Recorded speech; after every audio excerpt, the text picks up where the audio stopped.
Hi everyone, Nigel Saunders here. We have got another sunny day in the plant room today, and today I'll be working on this medium-sized Ficus religiosa. Here's a close-up of the bark of the Ficus religiosa.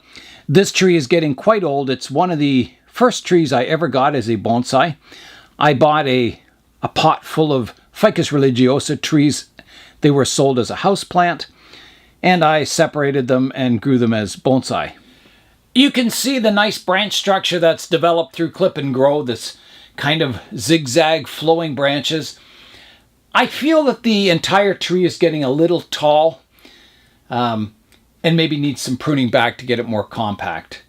You want nice taper and movement in your branches, and these branches don't have a lot of taper. They kind of start off at this thickness and they just sort of gradually diminish towards the tips, but I think it was cut back a bit, make it a little more compact. I think it would improve the look of the tree for the future.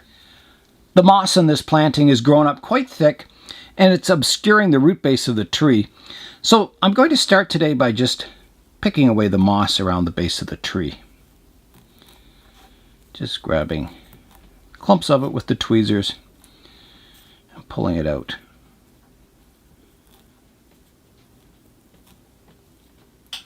This tree hasn't been repotted in quite a while. It's in a PLA 3D printed plastic pot. And the pot's gotten a little warped over the years, but so far it's still hanging together. It hasn't disintegrated like some of mine. With the sun outside, everything's starting to melt on the roof, and I can hear all kinds of water dripping all over the roof above me. Kind of sounds like rain. I have to be careful with these plates of bark that I don't knock them off, because it takes a long time to develop them, and I don't want to, lose them.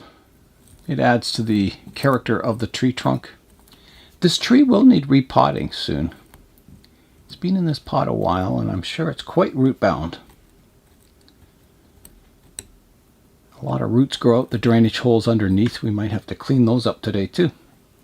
A lot of ficus trees have quite smooth bark on them, so it's kind of nice when you get a species that gets a rougher kind of bark. The Ficus elastica is one. This one, the Ficus religiosa. The tiger bark ficus kind of gets a bark texture. It doesn't get the plates like this tree does. I mean, every ficus has a nice, it develops a bark texture, but some, like the Benjamina, seems to go kind of a ghostly white, and they very smooth. But I mean, still beautiful. It doesn't have to have rough bark to look beautiful. In the summer, this tree doesn't get a dense enough of a canopy that it provides shade underneath the tree. So this moss that's growing here is moss that can grow in full sun. So if you were to collect moss to put underneath this tree, I would look for moss that's growing in full sun, like in cracks in sidewalks or driveways. And it'll do well under a tree like this. If you do have a tree with a really dense canopy, then the sunlight moss won't grow well underneath, so you might need more of a shade moss. So it all depends how dense the canopy is on your tree, what kind of moss you should pick to grow underneath. But generally, this sunny type moss does well. Even if it gets a few hours of sunlight a day, it seems to do well. The moss looks a little strange having a ring around the tree, so I'll try and make it look a little more natural. I'll pull out some clumps so it doesn't look like a semicircle of, moss around the tree, or a circle of moss. It looks a little more natural. Just pulling out sections. Moss, if you pull out sections and just leave little clumps, it fills in quite quickly again, and you get that variation in height, which looks good and makes it look even more natural. So yeah, don't be afraid to separate your moss into clumps. like that. So it looks like there's patches of moss here and there, and then this will grow taller, and then it'll start filling in between with moss, new moss, and in the end you get this really natural looking moss terrain. I'm going to give the moss a spray with some water, just it's looking a little dry. All this sunshine in the plant room and warmth. Just wash a bit of the algae and soil off the trunk like that. There we go. This tree has sat dormant since I brought it in fall, and I see now the buds are starting to break and it's ready to start growing again. So that's why I'm going to prune it down today, so all that new growth comes in on shorter branches. The bud up top here is the most advanced. It has a new tiny leaf coming out, and it'll be extending soon. The rest of the buds on the plant are a little less developed than this one, but it is ready to go, this plant. It's ready to grow, so it's a good time to prune it back. I'm going to put the tree on the turntable and have a good look at it and kind of decide what I'm going to do with this styling, and I'll kind of take you through that process. All right, I have the tree on the turntable, and when I say styling process, I'm not dramatically restyling it or anything. It's just going to be pruning the branches that I select. So I wouldn't call it styling, more branch refinement, I guess, is a better word. I'm looking at the tree now from the front, and the first thing I've got to determine is, well, is this the front? Is there a better view of the tree?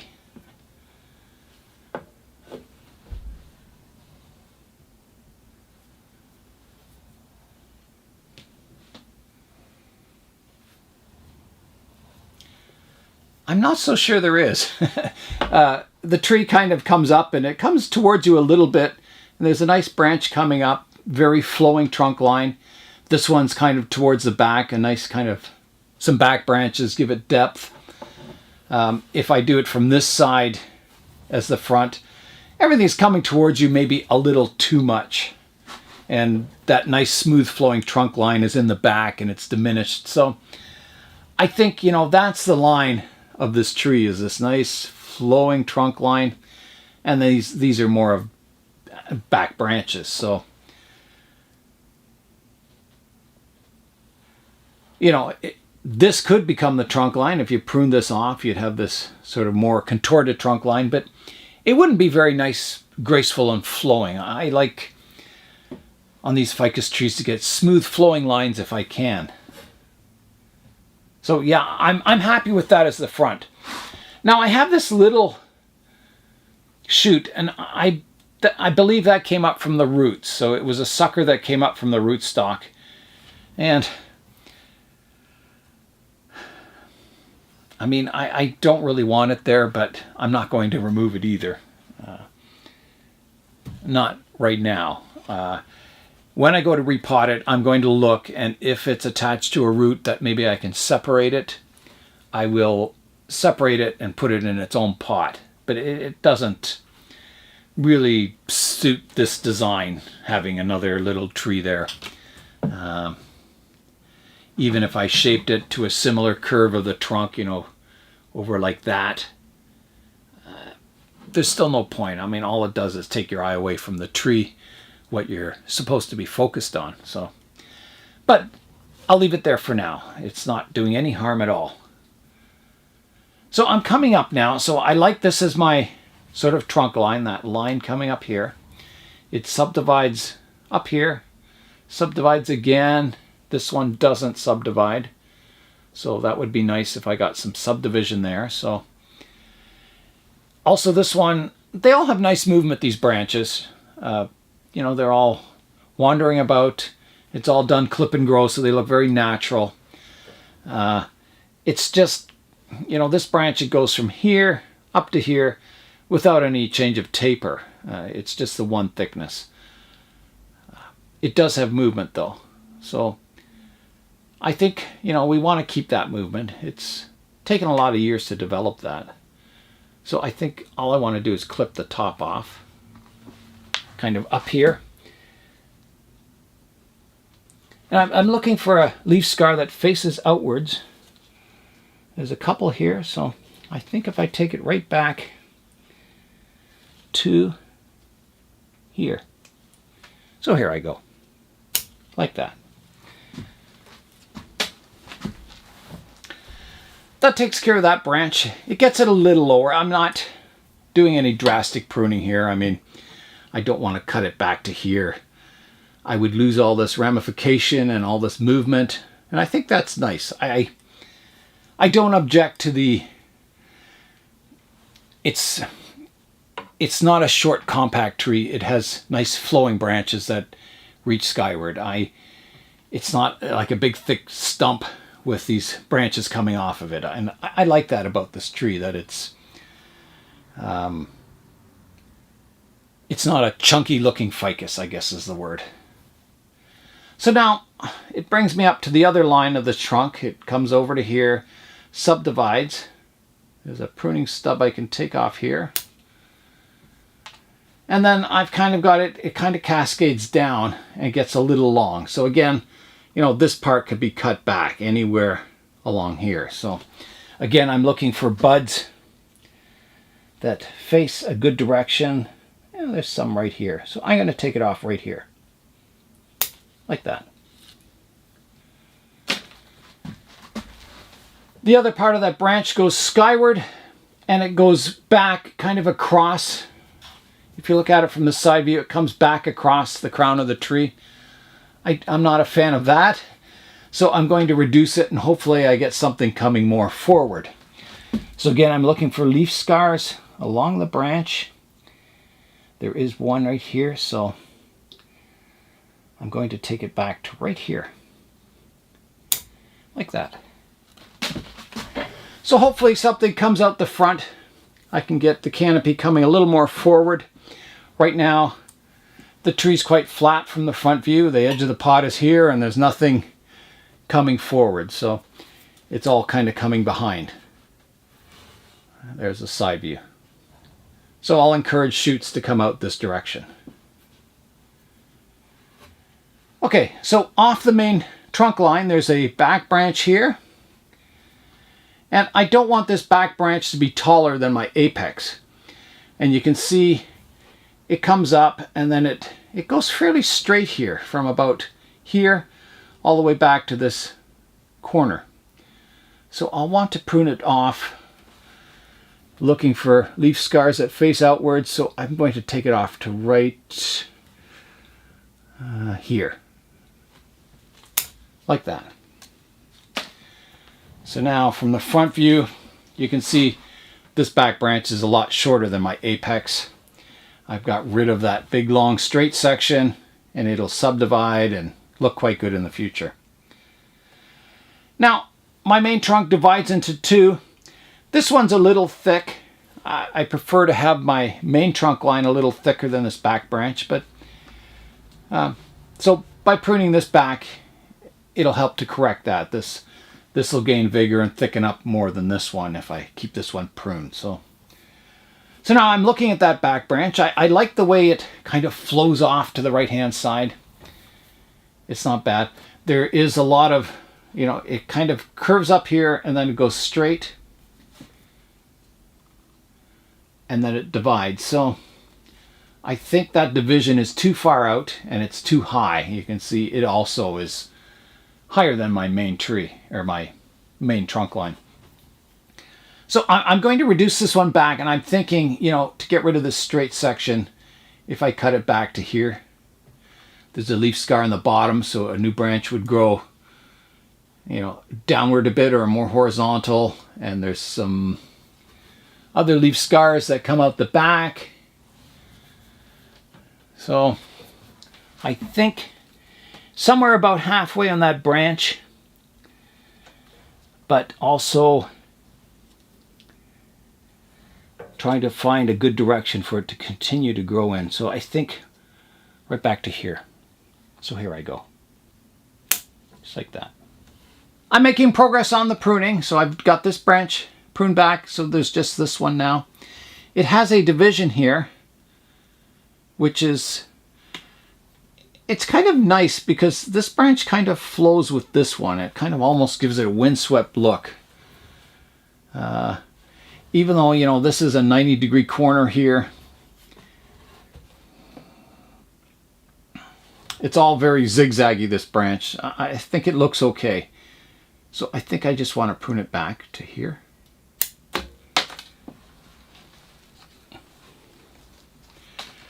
And then this one shooting skyward, it's quite a bit too tall. You know, it's the same height as the main trunk line here, so I'm going to prune it back to here.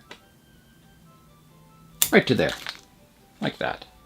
So that's got the basic pruning of the tree structure done. I'm out front now looking at the tree. So I'm not really liking that back branch. It's way too strong. That zigzag that comes up, it kind of starts off fairly short. It starts zigzagging and it gets longer as it goes out. It should ideally be the opposite, where it's a kind of a looser zigzag and it tightens up as it gets towards the outer perimeter of the canopy. However, I can't do too much about that now unless I cut it way back to here, which is a possibility.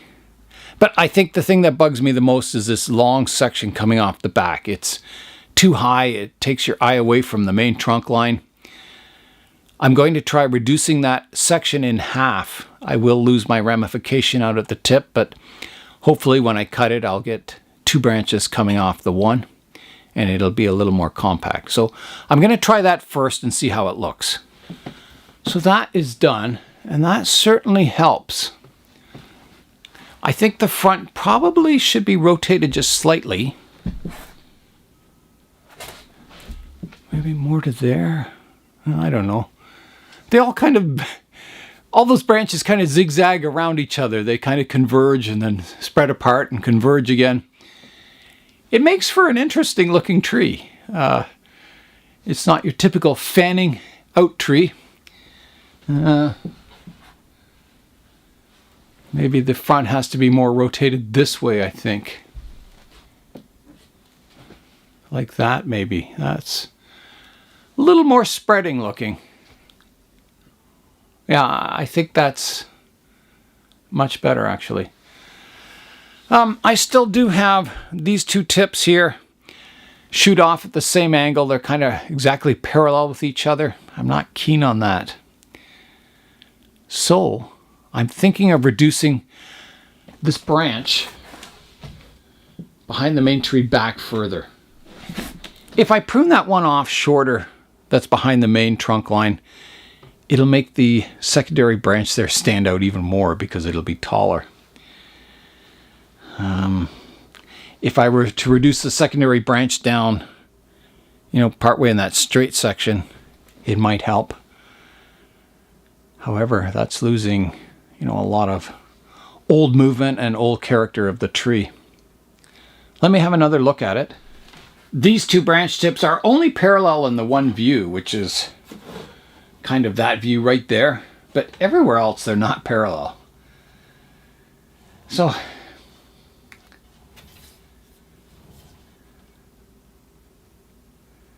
yeah, a very difficult decision. I'll prune this one back shorter to here, like that. And I'm wondering if I need to prune this one back. The problem of doing that is that it starts to make the tree very upright instead of more spreading. And I mean, there's lots of opportunity to develop more spreading branches in the future, but I'm just thinking for now, is this section too long without, you know, a change of taper and not much movement? I think it is. I think I've got to reduce this one back. So here I go to here, like that. Yeah, I think that's better. I'm looking at the tree once again from the front here now, and I'm liking it. I think it looks really natural. It's yeah, it has a very natural structure to it. Nothing looks contrived. It looks just like a tree would grow in nature, I think. I did notice that on this little shoot that's coming up, there was a few blisters of scale insects on it. So I'm going to give the entire tree a spray with soap and water. All right, I'm ready to spray, and I checked the tree over. There was a spider web here, but I saw the spider crawl off, and I put him on my Brazilian rain tree over there. So there's no more beneficial insects on the tree. So I'm going to spray it now. So here I go. My soap and water. This is just dish detergent.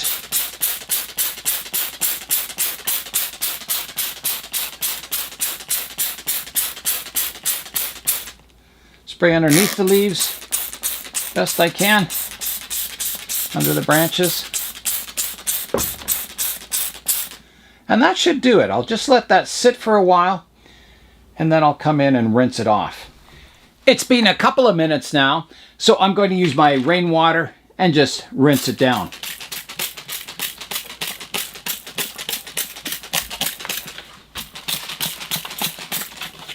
A low dilution of soap and water shouldn't hurt the roots. If you have too strong a mixture, it might, but this is very dilute, so it shouldn't hurt them at all. If I'm trying to get rid of scale insects on a tree, I find picking all the blisters off by hand first and then spraying with the soap and water works the best. They almost never return from that kind of a treatment. My last operation for today, I'm going to prune up this little shoot. I don't want, the vigor from the root system going into developing this shoot. I want it going into the main tree. So I'm going to take the tip off of it, and I'm going to take it right back to here, to an outward facing leaf, and then I'm also going to defoliate the cutting, most of it anyway. I'm going to leave some leaves on top, like that. I'll just leave that one leaf. That way it'll, if this does grow, hopefully it'll grow out more in this direction and it won't interfere with the tree until I get it repotted. I'm glad that I got those scale insects treated before it became a major problem and they spread to other trees in the plant room. And insect prevention is like that. You've got to take action when you first see them. Don't put it off for a couple of days saying, oh, I'll get to it on the weekend when I have more time or something like that, because your problem will multiply in days. And a small problem will become a really big problem, and you'll spend the rest of your winter battling insects instead of enjoying your trees. It's so nice when the sun's shining. It's warm in here, sunny. I love hanging out in the plant room on a sunny day. But that's all for today. I'm Nigel Saunders. Thanks for joining me in the Bonsai Zone.